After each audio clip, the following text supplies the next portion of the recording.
So we're off into town, got quite a lot to cover today. Got Barrie with me, who's going to be my cameraman and assistant for the day. Got quite a lot to get through. Exposure, what my camera settings are. One of the main things I'm not going to do is, my aim today is to talk to you guys, show you what I do, but I'm not going out to actually get some images. Now, I either will or I won't, but one of the things I've noticed is a lot of people that aim to go out to get a photograph cheat to get the photograph. So I'm not about that. I'm about my candid street photography. I'm going to stick to it and keep it real. I'm going to have a chat about that later, chat about Cartier-Bresson, chat about my net account changing to members as well. Just going to generally chat about everything, give you an update, and also show you some of the ways I work, some of the ways I set my camera up, what I expose for, etc. So we're off to town. We're going to go and get the train, and you'll catch up with you in a minute. It's always nice when you get to a train station platform because Barry's got blue on today and you've got yellow, so you've always got some elements already of colour street photography. Part of my project this year is travel past, and I don't really want to shoot it on train stations and platforms. I want to shoot it in all areas I can get to, on foot, on train or by bus. But it is interesting how some of the Merseyrail colours of yellow, etc., work really, really well with colour street photography. As a black and white street photographer, I then struggle with that, but because I want to try and keep my Instagram profile all black and white, so I just have to use it somewhere else. So we're just going to get a train from Mosley Hill into Liverpool now.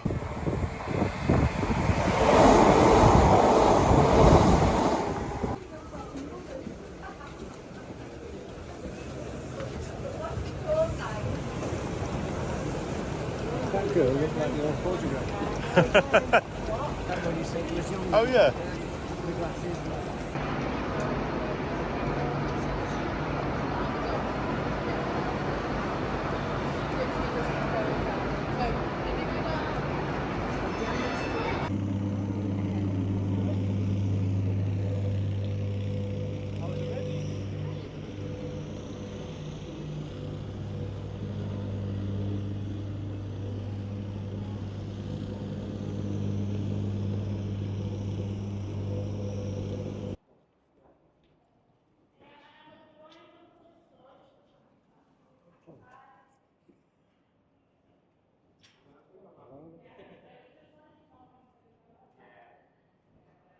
So we've made it into town.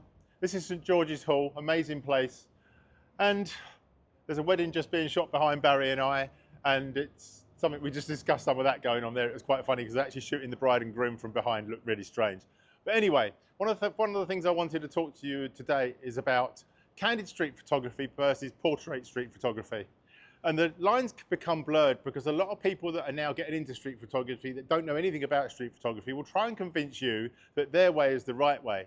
And that's so that you believe what they're doing now is correct. That's not true. The simple facts are that anyone that tells a lie long enough will help other people to believe it. And if they get all their friends to do it, they'll do it as well. That's what social media has become all about. When I used to teach street photography, we used to have long, meaningful discussions about the difference between candid street photography, which some people are saying is a modern thing, and street portraiture. One of the biggest problems is YouTubers will go out and they will not be able to shoot candid street photography and get a shot for the day. Sometimes it's very difficult. We've come out today and I do not aim to get a photograph today. I aim to do quite a lot of this, but if I do manage to get a few shots, I'll show them at the end, but that is not my aim and my goal. I've watched lots of street photographers go out, and over the course of the day, they go up to people, they tell them what an amazing look they've got, and they start taking their photographs. That is portrait photography or street portrait photography. So where do the lines blur? If I hold a camera up and I take a photograph of someone just before they notice or without them noticing, it's candid street photography. If I look at them and I sort of ask their permission, even with a nod of a head, asking permission is where it suddenly becomes a portrait. Because taking it without someone's knowledge or before someone's knowledge is candid. After they acknowledge and they agree, then there's a contract of agreement to take a portrait. That's about as simple as you can break it down. I can't break it down any more than that. So if I ask a person if I can take their photograph, it's a portrait. If I shoot it candidly, it's candid. If after I've shot them candidly, we have a conversation, and they agree to me to send them a photograph, etc., etc., it's still a candid photograph. And my style of street photography is candid. So we're going to go out today and see what we do. And at the end of the day, if I get a shot, I get a shot, I'll show it at the end. And if I don't, I don't. I'm a candid street photographer. I am not going to set anything up for you today. In all of my time as a professional photographer, one person agreed to pose for me one day because I was struggling to get a shot. I never used that shot. I did it more for the person to please them than it was to do anything else but change the way I do things. So we thought we'd actually get into town today and it'd be pouring with rain. In fact, it's bloody cold actually. It's very, very windy. Even though the sun's out, most people are actually walking around with a jacket or a coat or a cardigan on because it is a lot colder, but we actually thought we were going to get soaking wet today, so we've had a bit of a bonus. So I'm also testing out the DJI Mic 2 today. A lot of people like this kind of shot. They wait for something to come into view in a telephone box and try and get a shot. It's not really my type of photography. If you look at my stuff, I haven't shot a lot of it because it doesn't interest me. And when you look at other people doing it, it's sort of a bit like copying each other, and I don't like copying each other. Even though some of my work might be because I've seen things or looked at pictures, and these things stay in your head. They reckon there's no such thing as unique thought anymore. It's just copying what other people have done over history and over time. And at the end of the day, possibly it is, but I try not to look at too many other people's work. I try not to copy what other people do shooting by phone boxes. I may have used a red element in things sometimes, but I don't actually want to shoot through a phone box to get red and yellow and blue. It doesn't really work for me. I've actually shot phone box. There's a picture I'll try and find, and if I can, I'll put it into here. And I shot some phone boxes in Edinburgh where there were 3 phone boxes in a row, and every single person had blue jeans on and a brown top. And I think that worked, but I didn't have to go and try and make it work. So it sort of worked really, really well for me. So my camera settings for today are 500ths of a second. I'm probably on about f8 at the moment, and I'm auto ISO. I don't like talking about that too much because it's individual for when you come out on the day. That's what my camera's set up at. As far as exposure is concerned, I think that's more important. And the simple facts are, I do not want to clip the highlights. I protect the highlights as much as I can. I don't mind if the histogram's all the way over to the left and there's loads and loads of blacks, because I shoot in black and white. And I'm a black and white photographer, so if it's loads of blacks, I can pull some of that back if I want to. But I really, really want to protect those highlights, and I expose for the highlights in a lot of my stuff. Cameras make a lot of difference. This particular camera is not too bad with highlights. The original X100 is not too bad with highlights. The GFX is absolutely stunning and amazing with highlights. You can't overly clip it. You can just pull it back from darks. You can pull it back from being really, really bright. You can turn nighttime into daytime. It's an amazing camera with an amazing sensor. So I like to try and get my exposure right, and spending all the time as a pro with calibrated monitors, using Apple equipment now and Fujifilm equipment, I know when it's going to clip and when it's not going to clip, and I can do something about that.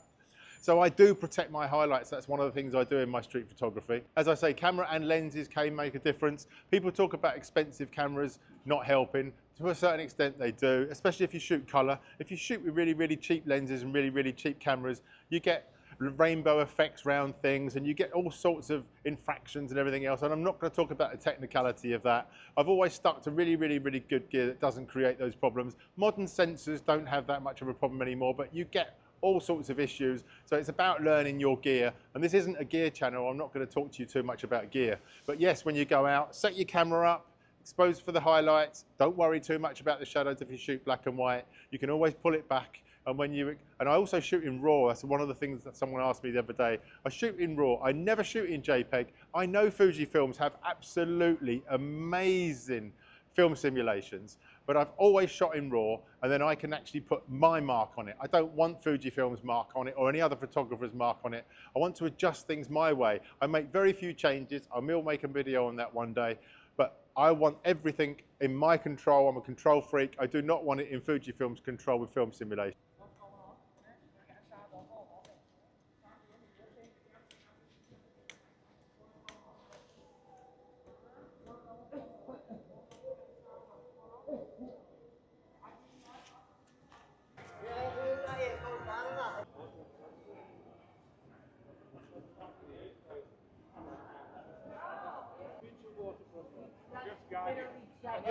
You're only one day.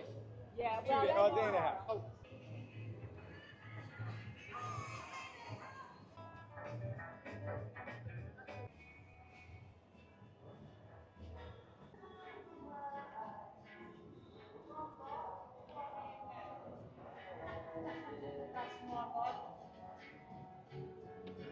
should have run.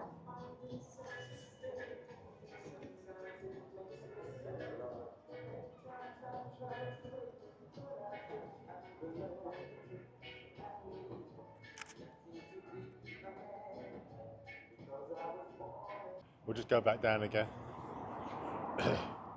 No one there. Town's busy, and yet there's no one here. And the lights disappeared every 3 seconds. We'll just try again. I think I might have got something though. You get some quite good, interesting light on Matthew Street. There's no one here today. There's no one very interesting. I've tried to have a look around and see what I can get, but I don't know. I really don't know. I'm not feeling it down here.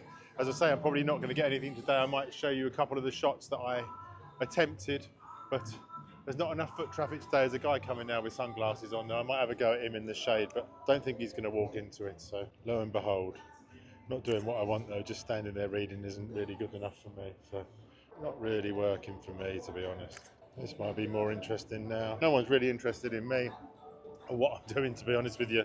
And they're assuming I'm trying to take a photograph of the building and the light behind me and not actually them. But obviously they don't really realise I'm waiting for them to walk into frame. So people are more concerned with getting in your shot than knowing they actually are part of it. So quite funny, really. There's loads of different camera techniques, and I've talked about them all before, but when you've got something like the Radio City Tower there, you can use it to your advantage, and you can point your camera up as if you're looking at the tower and then back down and take the shot. It's little tricks of the trade of candid street photography, and we'll just go and try that out now.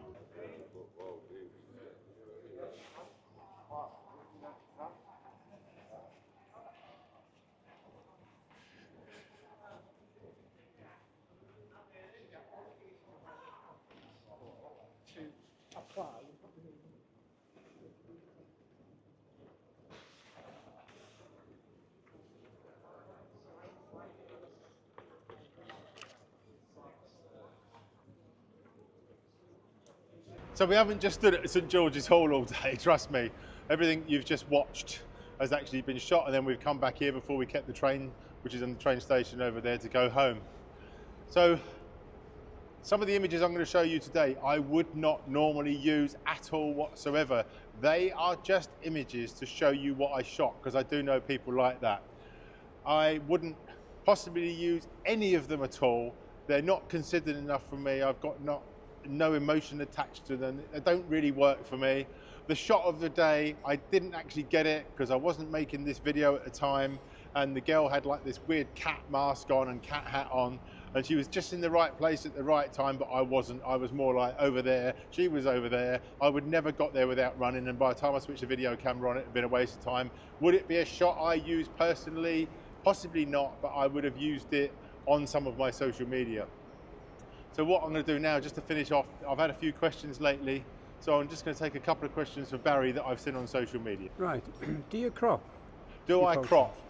Very interesting. When I used to shoot 35mm film and 120 roll film, I used to crop in the darkroom. Not a lot. I used to try and maintain the aspect ratio and crop slightly if there was a tree slightly to the left or the right when I was doing landscape. Yes. And when I was shooting street photography, I'd crop a little bit to bring the subject into the right part of the frame. In digital, I crop all the time. It's as simple as that. Especially with big sensors. If you've got massive megapixel sensors, there's no point in not cropping. You could shoot something quite a long way away, and it's just a cheap way of zooming. If you can't afford a zoom lens, get a camera with a huge great sensor, and then you can crop in and crop out.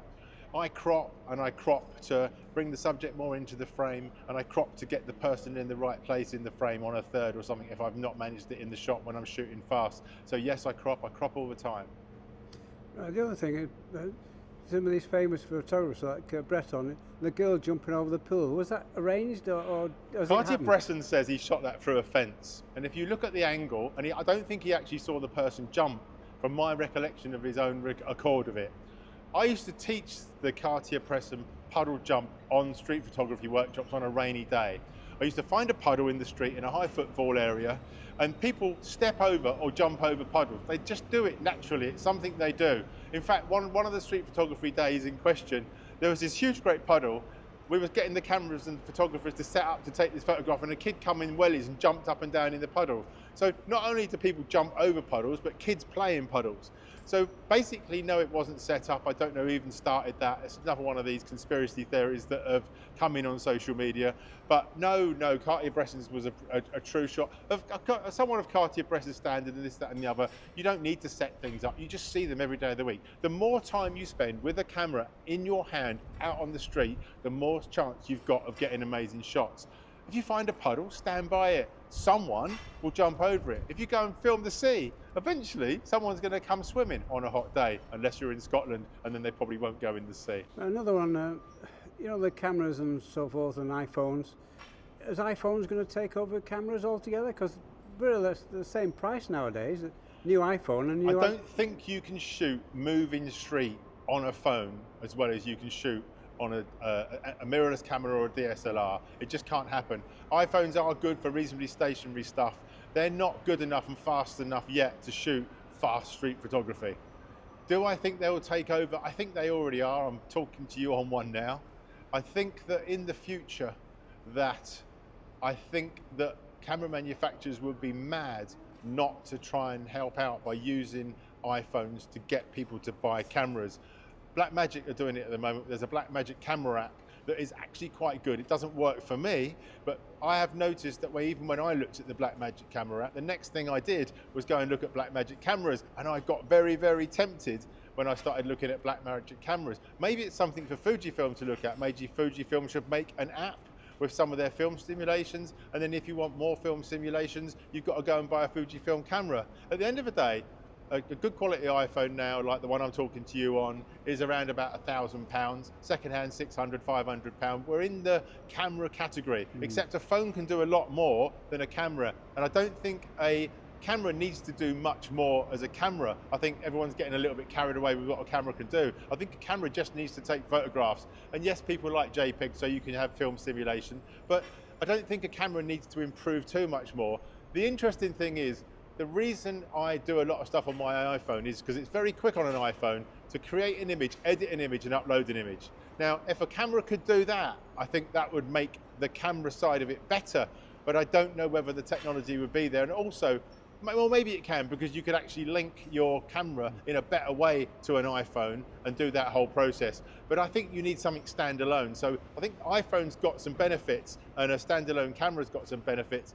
Obviously, mirrorless cameras and DSLR cameras are super fast at getting images, and if you shoot burst, then you shoot burst. I know a lot of people shoot with so much burst these days, they might as well actually video it, but I think there's a thing now where phones can take over from cameras, but I think once people get into photography, they start to find their way to digital cameras, and I think they both have their uses. I use both. Right, thank you. How do you find today going round?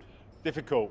When Barrie and I got off the train, we noticed it was extremely busy, but it's extremely busy with the wrong kind of people. There wasn't very many interesting people. People tend to walk in a certain way at a certain time of day. So first thing in the morning, people walk into town. Last thing at night, people walk out of town. Middle of the day, you hope to get them crossing over and walking around each other. Today was really, really weird. We went down Matthew Street and there was no one there. So not very much of a touristy type of day. It is Wednesday.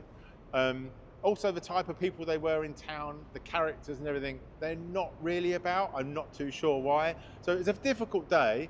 And as I say, you know, some of the shots I've got aren't what I would use, but they're good for talking about this on this video today. Now that's it, we finished. We're gonna get the train, get our way home. Hopefully I'll have this edited and you'll see this tonight. If not, it'll be tomorrow morning. And as I say always with my videos, thanks for watching. I will just do a quick thing for you. Now I have my membership page. I did speak about this slightly earlier. I'm not asking for money. What I'm saying is this. On my normal photography, when I was a professional photographer, some people came on my workshops, some people didn't. Some people came to my talks, some people didn't. Some people paid for my services, some people didn't. What I'm saying is, with my membership now, is the people that did want to pay to come on my workshops and learn new things, then I have 3 levels on my memberships on my YouTube. Level 1 is £2 something, and it's basically the cost of a cup of coffee a month. Level 2 is the cost of a cup of coffee and a croissant.